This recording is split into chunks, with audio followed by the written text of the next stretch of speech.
Bienvenue sur Le Miracle c'est nous. À travers ces épisodes, je vous accompagne dans la découverte de votre véritable pouvoir de création. Je suis Virginie Castrin, créatrice de la holithérapie, une méthode holistique de reprogrammation intérieure, conçue pour vous aider à dépasser vos conditionnements afin de révéler votre potentiel créateur. Car le plus grand miracle n'est jamais à l'extérieur de nous. Le miracle c'est nous. Dans le premier épisode, nous avons découvert une idée essentielle.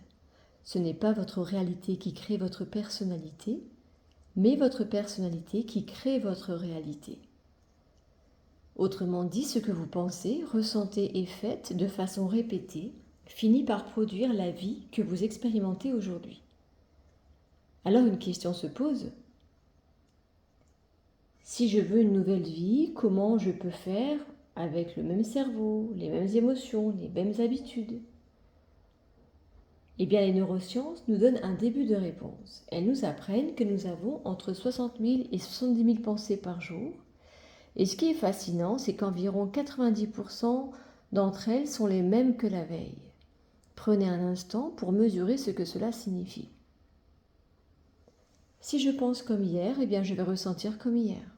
Si je ressens comme hier, je vais agir comme hier. Et si j'agis comme hier, il y a de grandes probabilités que je vive demain quelque chose de très proche d'hier. Voilà pourquoi tant de personnes ont l'impression de tourner en rond dans leur vie.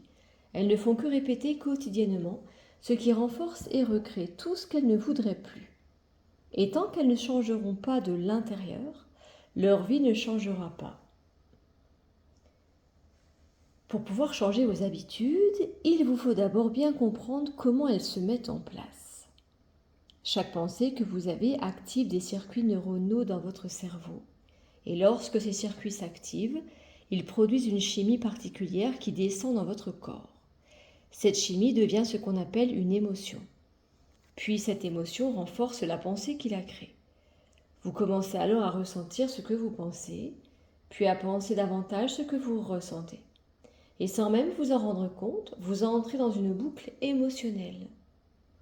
À force de répéter cette boucle pendant des mois ou des années, quelque chose se produit. Elle s'automatise et devient un programme inconscient logé dans votre subconscient. Ce qui n'était au départ qu'une émotion passagère devient une humeur. Cette humeur devient un tempérament et ce tempérament finit par devenir une personnalité. Autrement dit, votre personnalité actuelle est le résultat de milliers de répétitions inconscientes.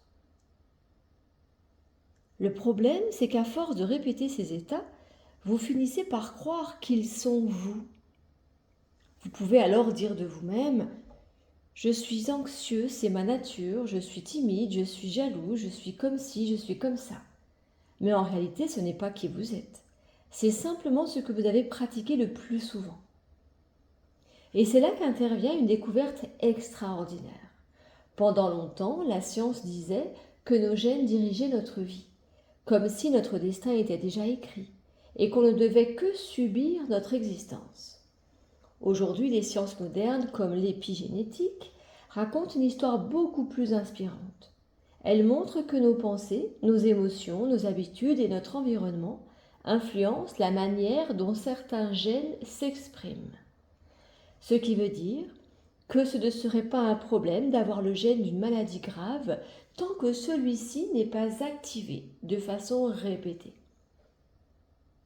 Pensez donc à votre santé et retenez que vos gènes chargent l'arme, mais c'est votre mode de vie, votre mode de pensée qui appuie sur la détente quand vous vivez dans un stress chronique. Et là, ne partez pas dans des schémas limitants à vous dire « Oh là là, je stresse tout le temps, donc je vais tomber malade ». Non, arrêtez ça. Arrêtez d'utiliser votre esprit contre vous. Dites-vous plutôt « Je dois changer, je vais le faire ». Parce que votre vie et toute votre santé en dépend. Votre biologie peut évoluer. Vous pouvez vraiment reprendre votre santé et votre vie en main pour passer d'une vie malheureuse à une vie merveilleuse. Mais pour ce faire, il vous faut désapprendre à vivre depuis le mode automatique de la survie pour apprendre à vivre depuis le mode création. en conscience. Petit aparté, il faut toujours désapprendre avant de réapprendre. C'est le processus d'apprentissage cérébral. Et c'est ici que l'on découvre la différence entre le soi conditionné et le soi créateur. À ce stade, certaines personnes pourraient me dire « Très bien Virginie, je comprends tout ça, mais concrètement, comment est-ce qu'on change ?» La bonne nouvelle, c'est que notre cerveau n'est pas figé. Grâce à sa neuroplasticité, il est capable de se transformer totalement. Mais il a tant de choses à faire qu'il adore les habitudes. Ça lui fait gagner du temps parce qu'il a vraiment beaucoup à gérer pour nous maintenir en vie. Alors dès qu'il peut prendre les raccourcis que sont nos habitudes, il ne va pas hésiter. Maintenant, clarifions cette notion de neuroplasticité cérébrale. Chaque fois que vous apprenez quelque chose de nouveau, chaque fois que vous remettez en question une ancienne croyance, chaque fois que vous choisissez une réponse différente à une situation familière, eh bien votre cerveau commence à se réorganiser. En 2000, le lauréat du prix Nobel Kardec a découvert que quand on apprend des informations nouvelles, on double le nombre de connexions dans une certaine partie du cerveau. Il passe de 1300 à 2600. Mais si on ne va pas revisiter et réviser ces informations qu'on a apprises dans les heures ou les jours qui suivent, eh bien ces circuits vont complètement s'élaguer. Alors quand vous commencez à apprendre des informations vitales sur comment guérir votre corps, comment changer votre réalité, bref, tout ce qui concerne la nouvelle science des possibles, et que vous commencez à appliquer ce que vous avez appris dans votre quotidien, vous allez commencer à activer votre cerveau différemment, mais vous devez répéter encore et encore ce que vous avez appris pour que votre cerveau se reprogramme, sinon tout va partir aux oubliettes. Et maintenant, j'aimerais vous partager l'idée qui a probablement le plus transformé ma propre façon de voir la vie.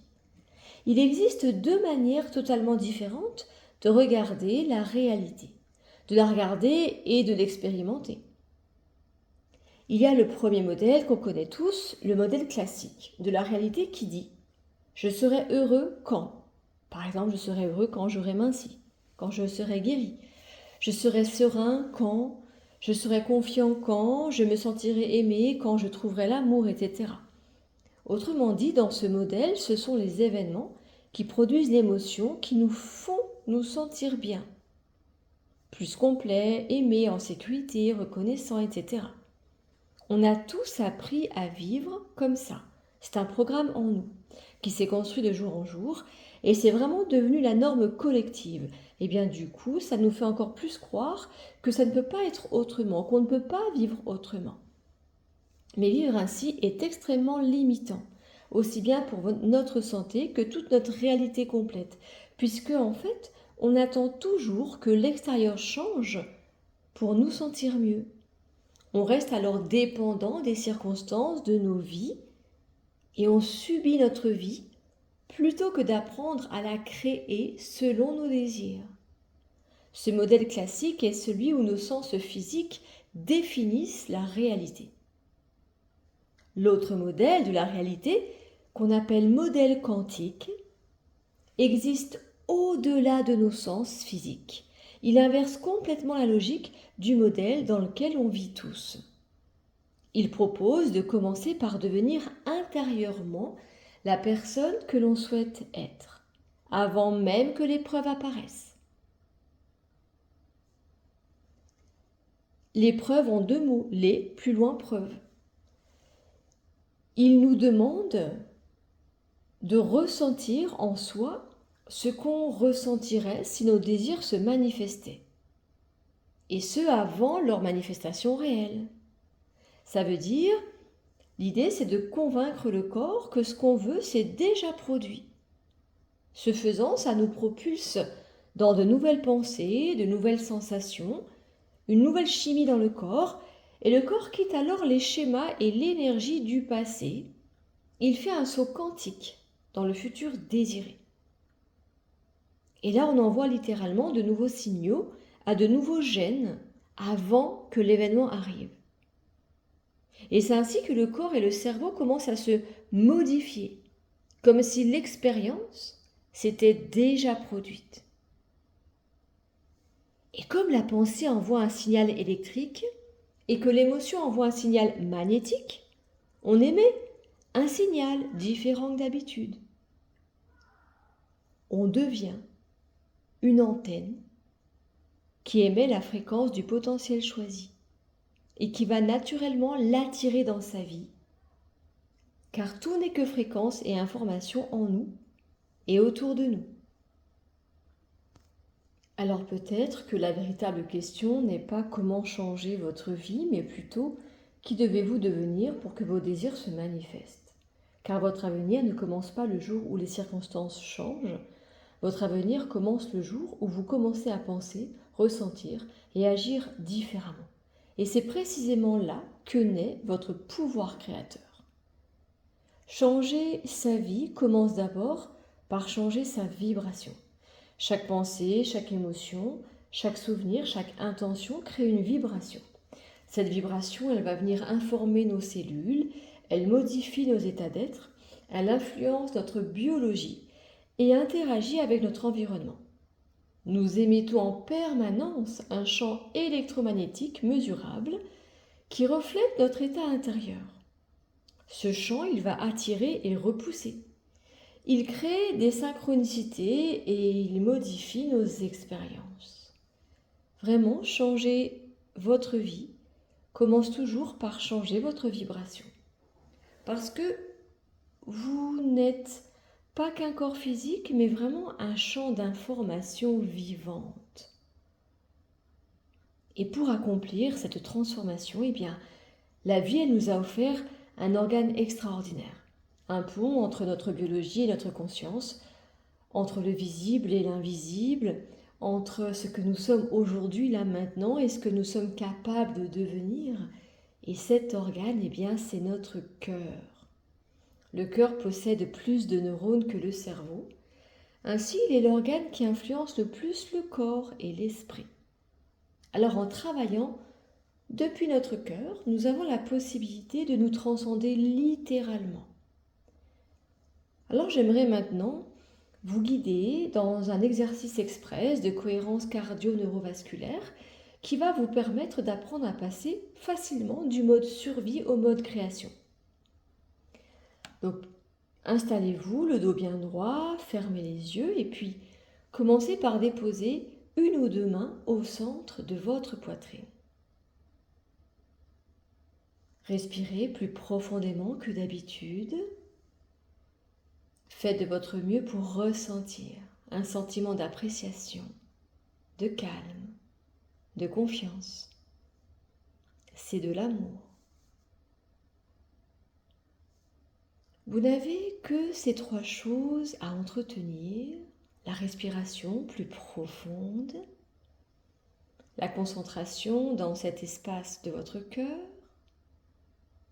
et la sensation d'un sentiment qui vous fait du bien. Vous pouvez, pour vous aider, penser à quelqu'un que vous aimez ou penser à votre animal ou à un souvenir qui vous fait beaucoup de bien. Mais toujours en restant toujours bien concentré dans votre cœur, dans votre poitrine. Maintenant, vous allez faire comme si c'était votre cœur qui respirait. Vraiment, faites comme si vous respiriez depuis votre cœur. Et continuez à aller chercher en vous des ressources pour ressentir une sensation agréable. La sensation d'être en sécurité. Peut-être simplement la joie de faire ce que vous faites là, maintenant. Alors, ressentez. Ressentez ce cœur qui s'apaise dans votre poitrine. Ressentez ce corps qui se détend. Et toute cette harmonie qui s'installe là, tout à l'intérieur. Et pendant que vous continuez à rester concentré dans ce centre, à respirer en conscience, à ressentir, eh bien vous permettez à votre cœur de se régénérer, de se renforcer, de retrouver davantage de cohérence et d'harmonie, permettant à tous vos systèmes de se régénérer également, de mieux fonctionner, ce qui vous reconnecte à un nouveau niveau cellulaire, neurologique, émotionnel, c'est-à-dire à une nouvelle version de vous, un vous plus entier, plus confiant, plus libre. Sentez maintenant votre poitrine qui paraît plus ouverte, plus libre. Et à votre rythme, eh bien, vous pouvez revenir dans le généreux instant présent où tout devient possible. Et je vous suggère de pratiquer cette cohérence au moins 2 fois par jour. Et vous verrez vraiment de beaux changements en vous-même. Donc les 3 choses à faire, c'est de fermer les yeux en restant concentré dans la poitrine ou dans le cœur. On respire plus profondément que d'habitude et puis l'idée, c'est vraiment de ressentir un sentiment qui nous fait beaucoup de bien. De l'appréciation à l'amour, on a le choix. Alors je vous remercie pour votre écoute.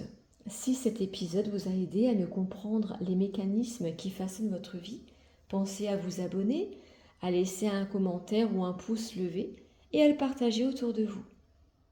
Et puis si vous traversez actuellement une période difficile et que vous souhaitez découvrir la puissance libératrice de la holothérapie, eh bien sachez que je vous accompagne partout en France, dans le monde, en visio. Vous trouverez toutes les informations ainsi que mes coordonnées dans la description. Et puis si vous souhaitez aller plus loin et soutenir le développement de cette chaîne afin que je puisse continuer à créer gratuitement ces contenus, vous trouverez également un lien de contribution libre dans la description. Alors pour terminer, j'aimerais vous laisser avec cette pensée. Osez briser les chaînes qui vous relient à votre ancien vous. Osez croire en vos désirs avant même que vos yeux puissent les voir. Osez devenir la personne que vous êtes réellement venu incarner. Aimez-vous de toutes les façons et rappelez-vous, le miracle, c'est nous.